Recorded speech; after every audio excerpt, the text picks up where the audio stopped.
Right now, the average American is carrying $6,523 in credit card debt. That's money borrowed at 22% interest. And the advice most people get: pay off every penny of debt before you save a single dollar. That advice sounds logical. It's also costing people tens of thousands of pounds or dollars over their lifetime. Let me show you exactly why and what actually works instead.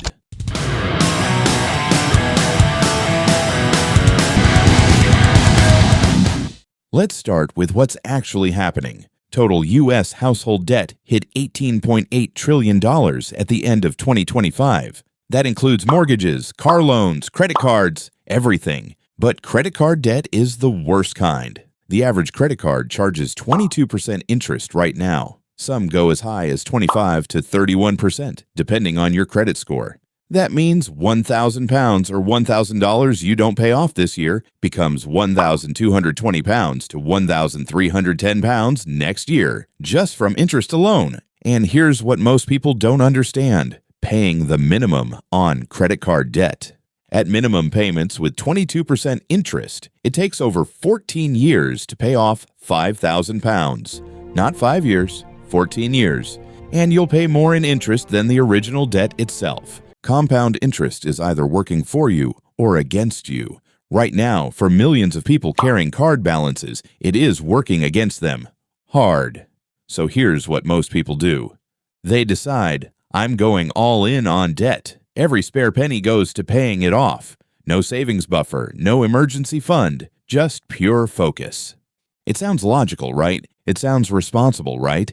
Here's what actually happens. Life doesn't pause while you pay off debt. The boiler breaks, the car needs fixing, a job disappears, a medical bill arrives. And what does someone with zero savings do when that hits? They reach for the credit card, the same card they were trying to pay off. Suddenly, they're back to square one, or worse. Now they're in deeper. Research shows that people who focus exclusively on debt repayment without building any savings are significantly more likely to accumulate new debt within 18 months. Because the system they chose doesn't account for reality. Here's the truth. Debt and savings aren't opposites. They're two sides of the same coin.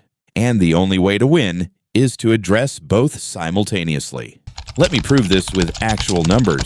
Imagine two people. Both have 5,000 pounds in credit card debt at 22% interest. Person A goes all in on debt, puts every available 200 pounds a month into repayments. No savings, pays off the debt in roughly 3 years and 4 months. Person A finishes debt-free, but with zero savings buffer, zero emergency fund, one crisis away from reborrowing. Person B splits the available 200 pounds differently. 150 pounds goes to debt. 50 pounds goes into a high-yield savings account, earning 4.75% interest. Person B takes slightly longer, roughly 4 years and 2 months. But here's what changes. Person B now has 2,400 pounds plus in savings earning interest every month. And, critically, when Person B's car broke down in year 2, they used their savings, not a new credit card.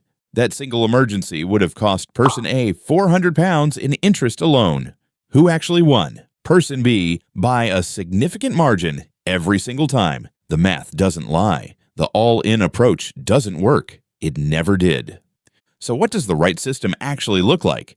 It starts with one question. What type of debt do you have? Because not all debt is equal. That changes everything. Here's the rule. High-cost debt to credit cards, payday loans, anything over 10% interest.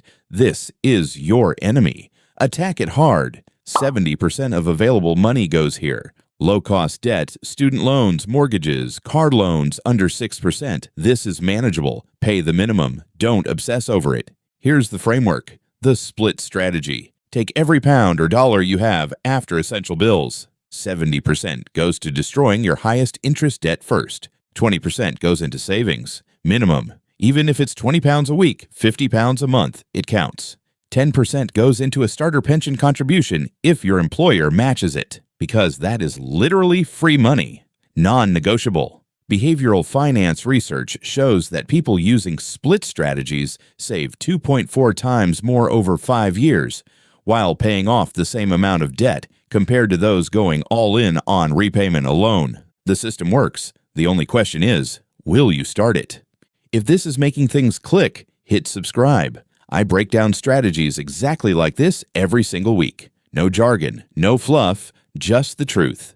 Now, within that 70%, how do you actually attack your debt? There are two proven methods. Method 1, the debt snowball. You pay off your smallest debt first, regardless of interest rate.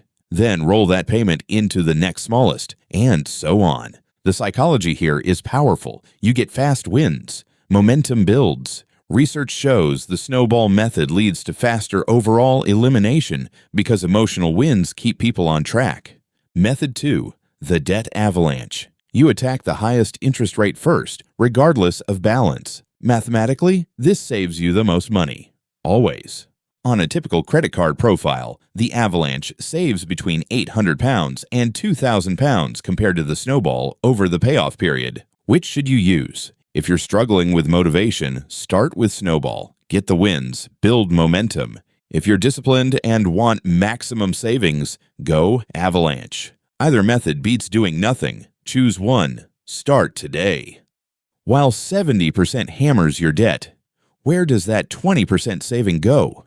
This is where most people get it completely wrong. They leave it in a current account, earning 0.01%, while inflation runs at 3%. Their savings literally shrink every month. The right answer in 2026 is a high-yield savings account. In the UK, the best HISAs offer around 4.75% AER. In the US, up to 5.25% APY. That's free money paid to you every month. Your savings need clear phases. Phase 1, £1,000 starter emergency fund. This is your firewall. Build it first. Phase 2, 3 to 6 months of essential expenses. UK average, £3,000 to £9,000. US, $6,000 to $15,000. Phase 3, once the emergency fund is solid and high-cost debt is cleared, redirect that 70% repayment money straight into long-term savings and investments. That's the moment everything changes, when your former debt payments start building your future instead. And compound interest switches sides. It stops working against you and starts working for you. Meet Jamie, UK-based, take home, £1,800 per month. Credit card debt, £3,200 at 23% interest. Available after bills, £350 per month. Jamie uses the split strategy, £245, 70%. Credit card, avalanche method, £70, 20% to HYSA at 4.75%. Automatic on payday, £35, 10% to pension. Employer matches it. That's £70 per month for £35 out of pocket. Month 14, credit card gone. Completely. Jamie redirects that £245 straight into savings. Month 24, Jamie has £2,100 in savings earning interest, zero credit card debt, growing pension, starting from debt, on average income. In 2 years, here are your 5 rules. Starting today. Rule 1. List every debt, balance rate minimum. Today. Rule 2. Open a HYSA this week. Separate from current account. Rule 3. Set up automatic 70-20-10 split on payday. Rule 4. Choose snowball or avalanche. Commit. No switching. Rule 5. Emergency use only for savings. Let it do its job. That's it. Because here's the truth. The people who escape debt aren't the ones earning the most. They're the ones who built the right system and refuse to choose between today and tomorrow. You can pay off debt and save money at the same time. The numbers prove it. I'm Matchstick, and this is finance explained simply.